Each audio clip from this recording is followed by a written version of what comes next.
আজকে আমরা চলে এসেছি রাজারহাট বিষ্ণুপুর এলাকায়। তো এই যে টিভিটি তোমরা দেখতে পাচ্ছ এটা পুরোপুরি ডেড কন্ডিশনে আছে। তো চলো ব্যাক কভারটি ওপেন করা যাক। তো ব্যাক কভারটি ওপেন করে নিয়েছি, সেটটাকে অনও করে নিয়েছি। তো ইএসটি সাপ্লাই দেখতে পাচ্ছি প্রায় 66 ভোল্ট মতো। তো প্যানেলের মাধ্যমে আমরা স্ট্যান্ড বাইটি রিলিজ করার চেষ্টা করব। তো দেখছি কোনো চেঞ্জেসই নেই, এখনও 66 ভোল্ট দেখাচ্ছে। তো আমরা কি করব, পাওয়ার থেকে যে রেজিস্টর ভায়া হয়ে ইএসটিতে সাপ্লাই যায় প্রায় 100 ভোল্টের ওপর, সেই রেজিস্ট্যান্সের একটা দিক আমরা ওপেন করে দেব এবং অপর দিকে আমরা দেখব যে সাপ্লাই কত আসছে।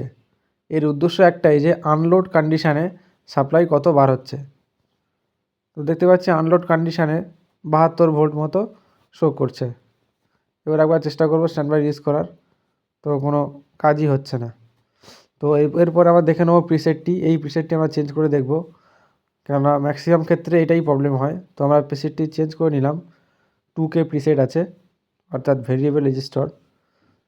রেজিস্ট্যান্সি লাগিয়ে দেওয়ার পর এবার দেখছি সাপ্লাই ঠিক হয়ে গেছে।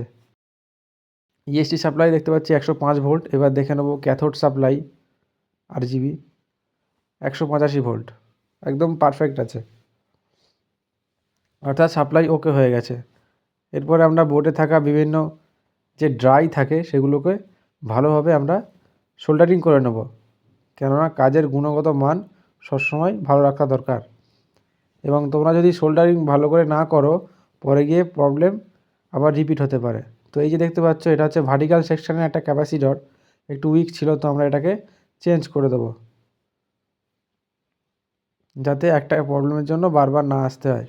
এতে কাজটাও ভালো হয়, কাস্টমারের সাথে রিলেশানটাও খুব ভালো থাকে। নেক পিসিবিতে ভালো করে আমরা সোল্ডারিং করে দিচ্ছি, যেগুলো ড্রাই আছে, যেটাকে অনেকে বেস পিসিবিও বলে। তো ভালোভাবে সোল্ডারিং করে দিচ্ছি। ভালোভাবে সোল্ডারিং করার পরে আমরা এটাকে আইসোপ্রোপাইল অ্যালকোহল দিয়ে বা আইপি দিয়ে ভালো করে আমরা ক্লিন করে নেব। তো ভালো করে ক্লিন করে নিচ্ছি। এবারে আমরা টিভিটিকে অন করে দেখব যে রেডি হলো কি না। তো দেখতে পাচ্ছ টিভিটি খুব সুন্দরভাবে রেডি হয়ে গেছে। তো এরকমই আরও ইনফরমেটিভ ভিডিও পেতে তোমরা আমাদের চ্যানেলটিকে ফলো করো। ধন্যবাদ।